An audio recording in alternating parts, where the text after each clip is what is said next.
What's up, everyone, and welcome to the very first episode of our Canada Challenge in NHL 22. In this video, I'm going to be setting up the ground rules for the challenge, the parameters, as well as introducing each and every team that we are going to be seeing during this challenge. So, essentially, our goal is going to be to rebuild each and every single team from Canada that currently is in the NHL. Just for some background, a Canadian team has not won the Stanley Cup since 1993. They've been back several times since. The Flames made it in 2004, the Oilers made it in 06, Ottawa in 07, the Canucks made it in 2011, and Montreal actually made it just recently this last season.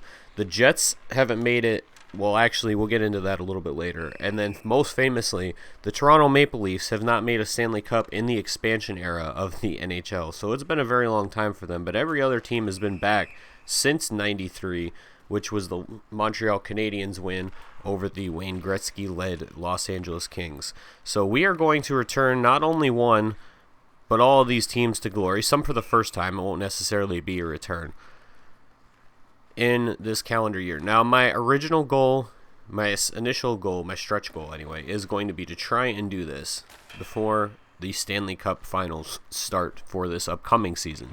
Now, given that that is a pretty lofty goal and there's a lot of teams and some of them are in much worse shape than others, we'll see if that ends up coming to fruition. But if nothing else, we're going to at least have this done by the time that the next year's NHL installment comes out. So let's go over the ground rules that we've set for this series. We'll be using this set of rules for each and every team of this challenge. The first rule is we're going to be using the same roster for every team. In a couple days, I'll be uploading the very first episode with the first team, and we'll go over what that roster is. It's basically just the base roster from the launch of the game, but with a couple of small modifications. So just to make it even across the board, that way we're not having a roster that's reflecting a bunch of creative prospects, which I would have liked to do in theory, especially with some of these teams being rebuilding teams. But I just wanted to make it fair across the board. We don't have like a trade deadline roster and one of these teams makes like some crazy move, gets rid of a bunch of players or adds a bunch of players or anything like that. We have 10 years to win a Stanley Cup. Now, what I'm going to do, though, is I'm going to set up the GMO with the max length. That way, in case we decide we do want to go back. Actually, I'm sorry. It's called franchise mode now. They just changed it, I believe, this year. But we have 10 years to win a cup, but we're going to set it up as a 20-year. That way, in case we want to go back later on and like see if any of these teams become a dynasty or anything like that, we do have that opportunity.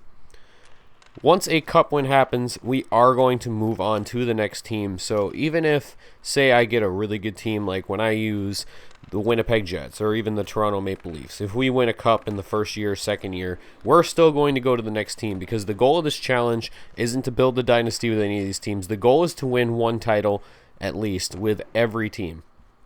So once we win that first title, we're going to go ahead and move on.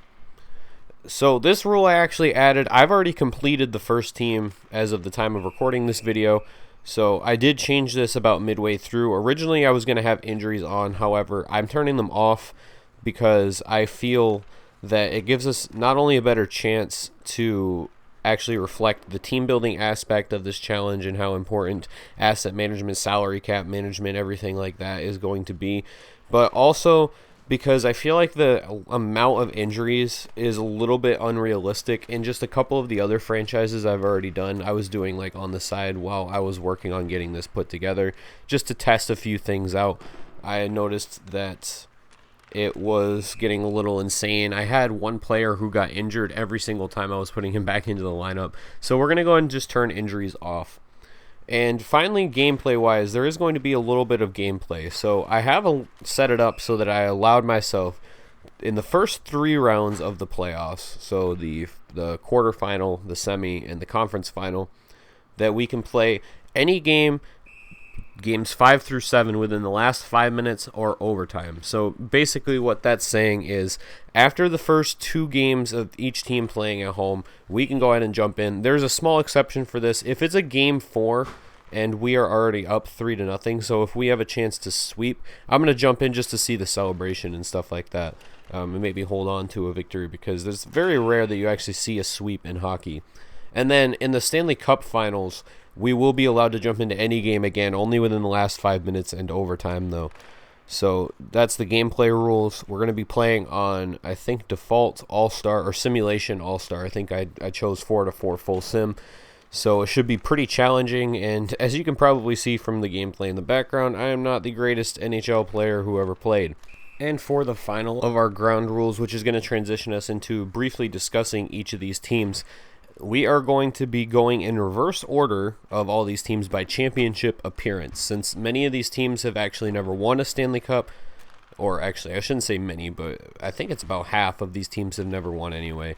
We're going to be starting with the team that last made the finals and going in reverse order from there. So Toronto will be first and Montreal will be last, and every other team is kind of organized somewhere in between there. So with that said, let's start by talking about the team that you see on your screen right now, the Toronto Maple Leafs, one of the NHL's original 6 franchises, one of their keystone franchises for at least a lot of their earlier years. They have a lot of elite top-end talent. The 5 guys that you see on the ice right now are among any team's best 5 players you can put out at the same time, but they don't have a very deep forward core. It's very reliant on those top 4 forwards, and then their defensive core is really carried just by Morgan Rielly. And I would say Jake Muzzin's actually pretty solid too.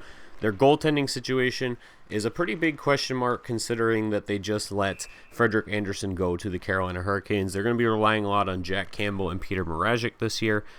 But really, this team has a lot of pressure on it right away to win a Stanley Cup. They should be one of the best teams in the league in the next few years, but they've had 5 straight opening round playoff losses. That includes last year's COVID-altered playoff structure. Actually, I should say 2 years ago's altered playoff structure where they had the extra round in the beginning. They lost in the extra round and didn't even actually technically make what was considered the first round. So they've had 5 straight opening round playoff losses. And they've made the playoffs every year, but at some point that doesn't become enough, especially with one of the most rabid fan bases in the league. This team hasn't actually made the second round since 2004, and the last time they were in the conference finals was 2002, which is coincidentally the only time they made it in the East, because this team was actually in the Western Conference for much of the conference and division era of the NHL, interestingly enough. Their most recent Cup win and appearance both came in the same year, 1967, which was the final year before the NHL began expansion. So this was back in the time when there was only 6 teams in the league. They have 13 cups total out of 21 appearances, and that's basically it for the Leafs. I think that we can move on. They're a pretty good team already. They just need a few more pieces to be brought over the top. Should be a pretty easy way to open this challenge up.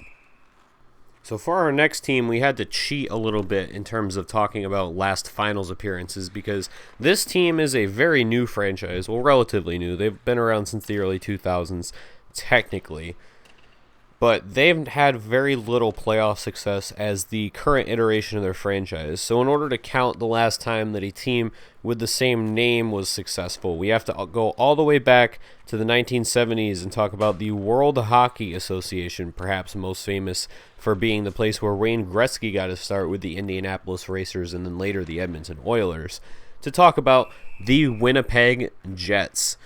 So to just go over their current roster briefly, I think this is one of the most talented teams in the NHL. They have one of the best top 6 forward cores, in my opinion. They have a very deep defensive core, not as much high-end talent as some of these other teams, but a lot of good names all throughout their top 6. I think they have the deepest top 6 probably in the entire league. And Connor Hellebuck is at the very worst a top 3 goaltender in the league. I would probably say he's third, actually, thinking about it right now.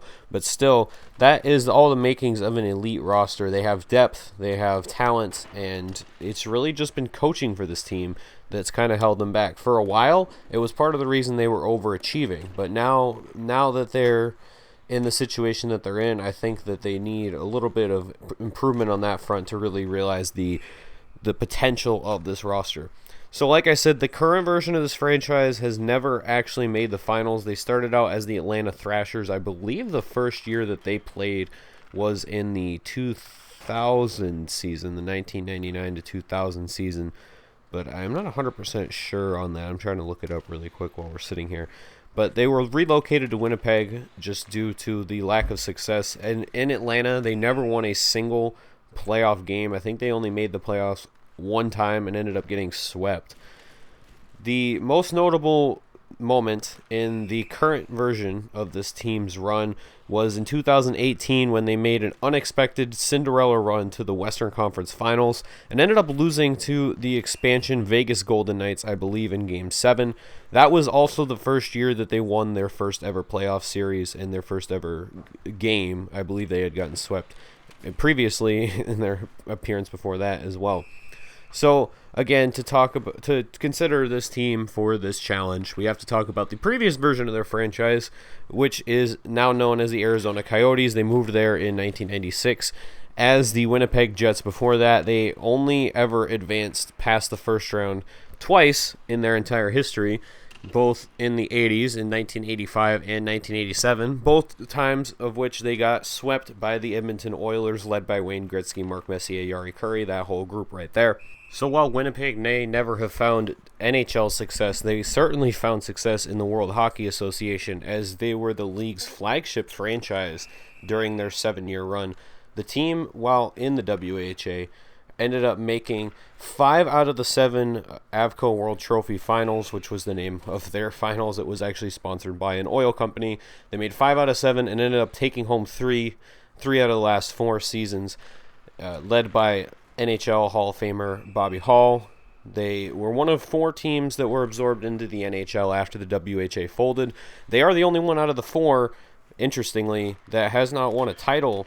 However, they are also one of 3 that has ended up relocating. Edmonton is the only one of the 4 that was absorbed that did not relocate. Hartford Whalers moved to Carolina to become the Hurricanes before they won in 2006.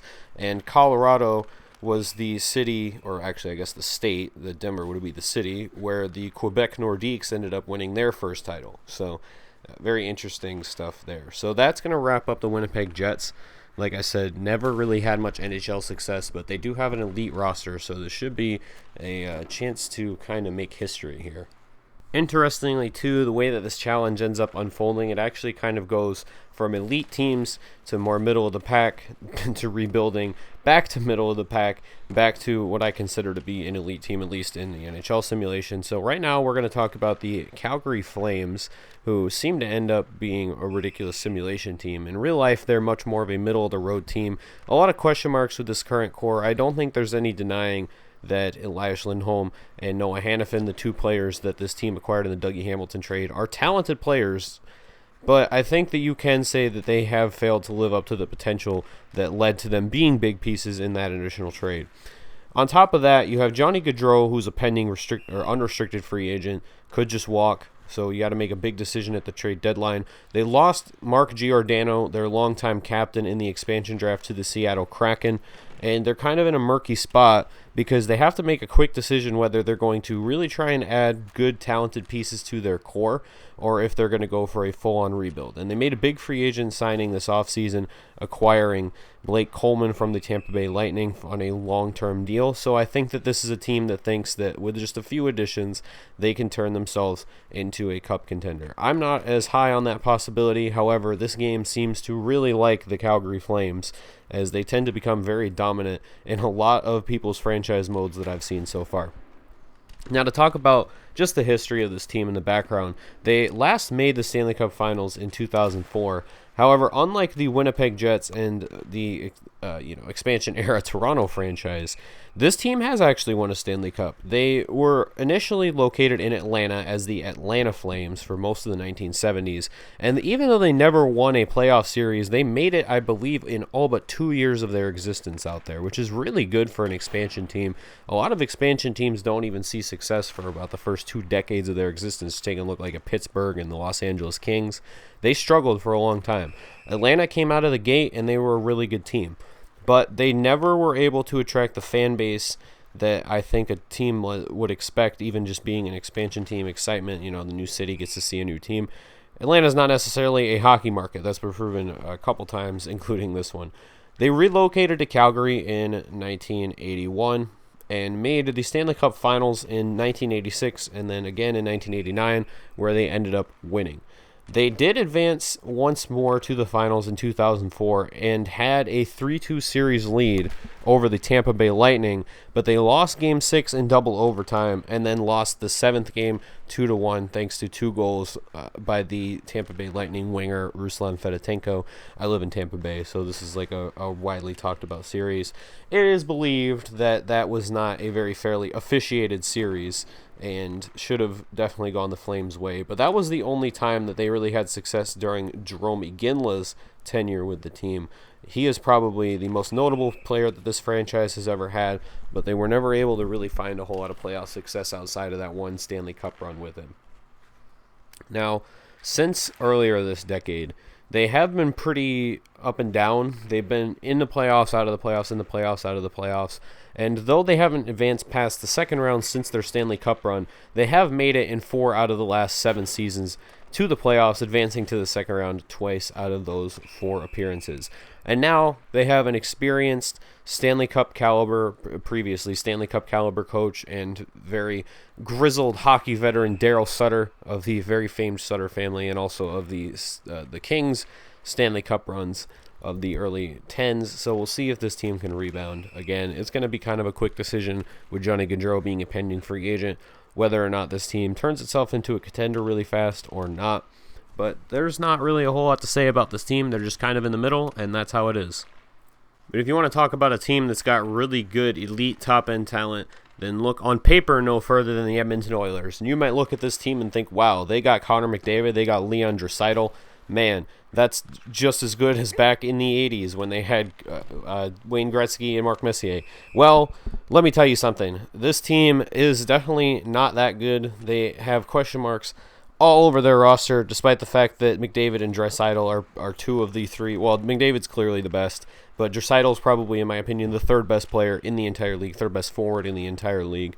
And there's a lot of good, intriguing potential question mark guys here, like Jesse Puljujarvi, and I can't think of the other guy right now. Oh, Kyler Yamamoto. They have guys who could potentially join those ranks. They have Zach Hyman, who is a really good scorer and kind of physical presence for the Toronto Maple Leafs the last few years. But their forward core has the talent. Their defensive core has question marks all over. They have Tyson Barrie and Cody Ceci, who are pretty much just one-note offensive-type players. Darnell Nurse is really solid, but probably a little bit overpaid. And then in goal, man, what is going on with this team in goal? They just have so many question marks in goaltending. You got Mike Smith, look at right here, trying to take the puck up. He gets all the way to center ice. He's like 40 now. Their backup, who came from like the Russian league, has never really proven anything. This team is just full of question marks. So, you know, top elite, greatest top-end talent you can probably have in the league. If you just took their top 2 players and put them up against anybody else's top 2 players, and 10 times out of 10 this team is going to end up, maybe not against McKinnon and Rantanen, but still. Connor McDavid's amazing. Leon Draisaitl is also amazing.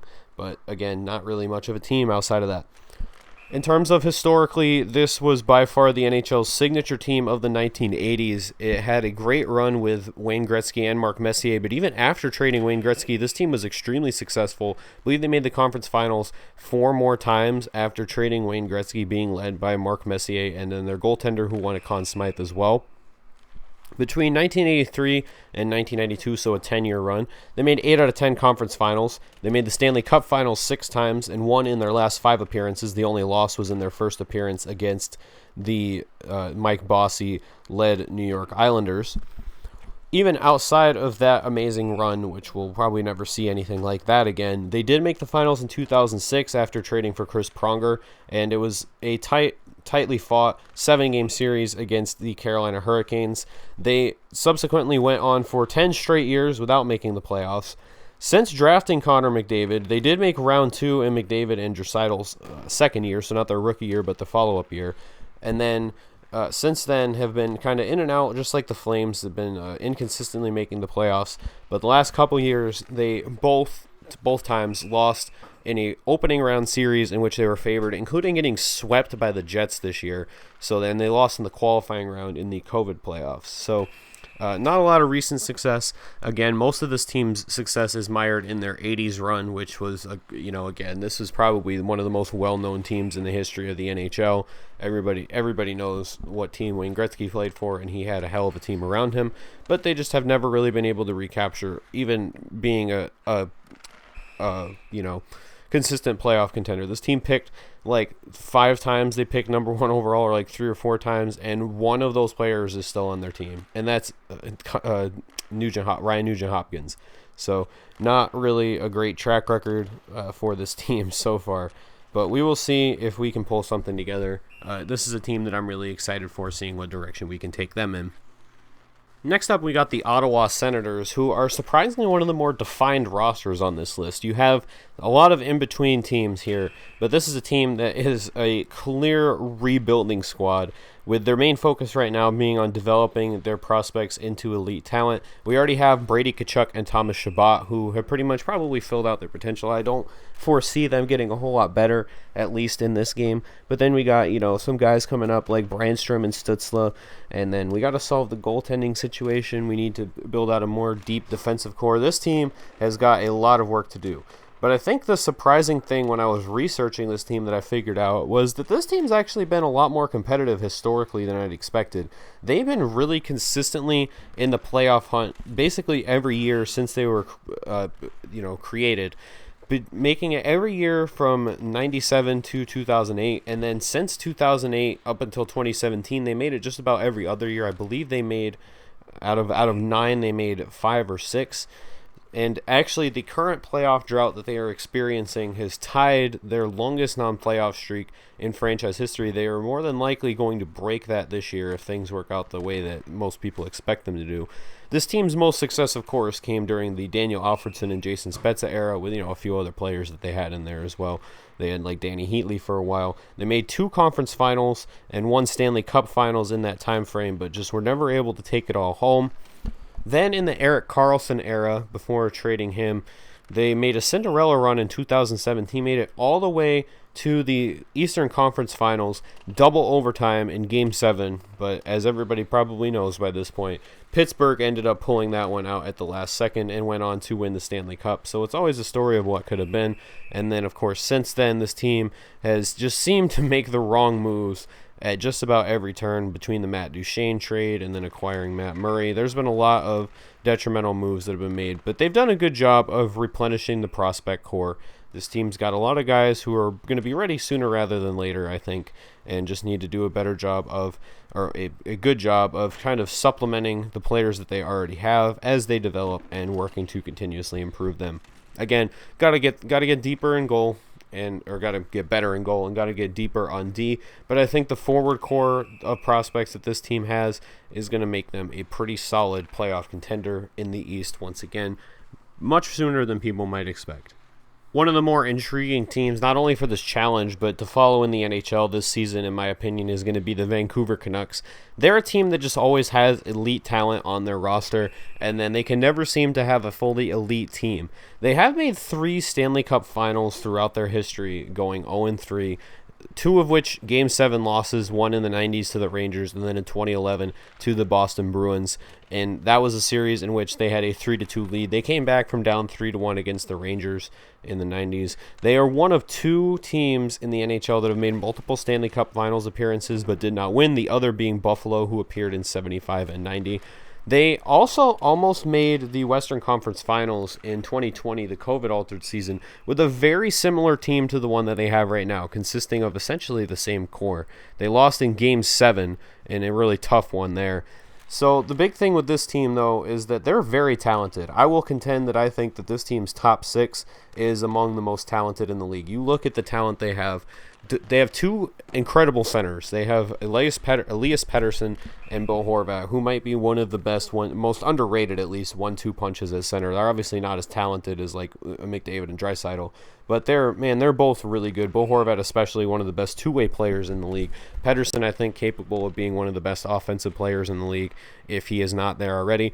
And then on the wings, you got JT Miller, Brock Besser, Connor Garland. A lot of really strong, talented players. I swear I'm forgetting somebody in there who is probably also really good. I know, because I looked to make sure that they had 6 good forwards when I was looking it up so that I didn't sound stupid. And now I already forgot who it was. But then on defense, Quinn Hughes in this game just always seems to turn into a monster defenseman who can put up like 100+ points. And man, he is going to get paid along with the rest of this team. And that's the thing, is that they have a lot of great young talent. But they're already really good. The chances are they're already going to be getting paid a lot sooner rather than later. So that makes the idea of building this core up early a lot more important than trying to get more supplemental pieces later, because within 1 to 2 years of starting this thing, Quinn Hughes is already going to have a contract, Brock Besser's already going to have a contract, Elias Pettersson's already going to have a contract. I think Horvat just got paid this last offseason, and then JT Miller's on a pretty big deal as well. And that's not to mention the fact that they have Thatcher Demko in net, who is one of the better goalies in the NHL, at least certainly in this game, and is going to be paid as such because goalie is an expensive commodity, especially right now with it being so hard to find. So this is a team that's going to get locked into a pretty nightmarish financial situation with a team that I don't think is necessarily ready to contend for the Stanley Cup, at least not depth-wise. Their defensive core got better this offseason. Their forward core got better this offseason. They should be a playoff team, and if you just look at who they are on paper. But it seems like they have never really been able to pull it together, and that's just kind of the story of how this franchise has gone over the course of its history. We'll see if we can reverse that trend and finally bring greatness to British Columbia. Last but not least, you have not only the most recent team to make a Stanley Cup Finals, but also the last team to win from Canada, winning in 1993 over the Wayne Gretzky-led Los Angeles Kings, the Montreal Canadiens, and they don't really need an introduction. They are clearly the premier franchise of the NHL. They've appeared in 35 Stanley Cup Finals and won 24 times, both of which I believe are records in all of North American professional sports. Again, last Canadian team to win, led by Patrick Waugh, who was shortly traded just after their title.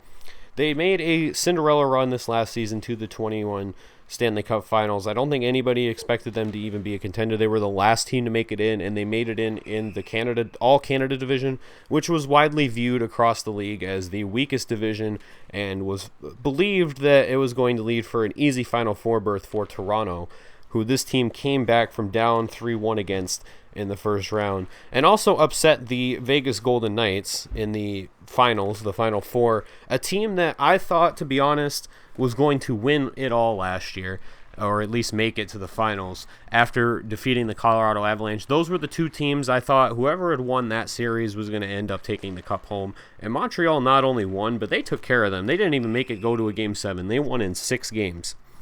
This last offseason, though, was pretty tough for them. They had a lot of tough salary cap decisions to make, as they had to let one of their young, promising centers, Jesperi Kotkaniemi, he got an offer sheet from Carolina. Now, a lot of people are saying that it was just a petty move by Carolina to get back in Montreal for trying to offer sheet Sebastian Aho a couple of off seasons ago. But either way, that's a big loss for Montreal. They do get Carolina's first and third round pick, but they had to trade away their own first round pick to the Arizona Coyotes just to get another player to replace Kotkaniemi, and they acquired Christian Dvorak, who I think is almost like a perfect player for this team's identity as that kind of gritty, two-way type of team who's going to grind out every single game, every single possession.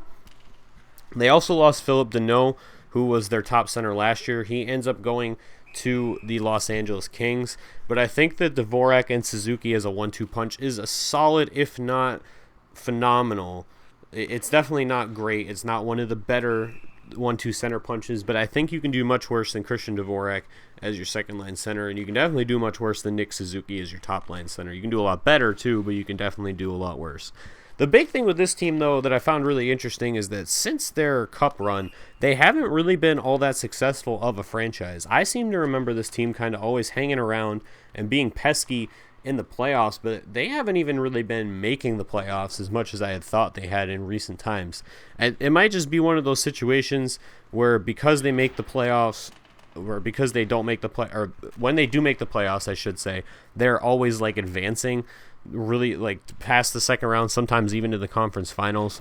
But like I said, a lot of times, even since that last Stanley Cup win, they've been in and out. They had, the year after that, they made the first round like 3 out of 4 times. Then they missed a few years. Then in the early 2000s, they had really solid teams, went to a conference finals. In the late 2000s, early 2010s, actually ended up losing to the Flyers. They made it back to the conference finals in 2014, ended up losing to the Rangers. And then, after that, second round loss, did not qualify. First round loss, did not qualify. Made it past the qualifying round in the COVID year, ended up taking down the Penguins, but then losing to the Flyers, who were one of the best teams in that season. And then obviously making the run that they made last year. It's been pretty up and down. A couple conference finals this century, but nothing really. It's actually really only 3 conference Final Four appearances since 1993, one of which led to a Stanley Cup berth, but they were dominated by what was very clearly a much better team. Although it's worth noting that in 2015, when they made the second round, they did lose to the team that went on to represent the Eastern Conference in the Stanley Cup. The interesting thing, too, about this most recent Stanley Cup Finals is that it is a matchup that will not be able to happen again under the current NHL's rules. If they adopt a similar structure to the one they did for the most recent playoffs, then maybe we'll see a similar matchup once again. But they now are in a division with the team that they just faced in the Cup Finals, so I think that's pretty funny. And so far in real life, they definitely haven't been all that great. I think in the game they might fare a little bit better, but we will see what happens. We're going to have Carey Price. We're going to have to make a decision on him, whether we want to end up trading him or holding on to him, trying to navigate the cap with a team that's pretty much locked into the roster that they already have, and trying to build on top of that. I think this is a team that's a prime candidate that end up being a rebuild after a couple years, but we'll try and make a big run here early on as well. So kind of a team that can go either way. Really good, solid roster, I think, in game, but we'll see if they end up able to recreate it. I think having this guy right here, Cole Caulfield, is going to help their case as well. But that is going to do it for this introduction video. Talked about the challenge. We set up the ground rules. Talked about each and every one of the teams and kind of my opinion going in. We'll definitely be doing some more coverage individually as we start up these franchises as well. But that's going to do it for this introduction video. I want to thank you guys for watching. Hope you did enjoy, and stay tuned for the first episode of the Canada Challenge in action with Toronto. Should be coming up in the next couple days. See you then.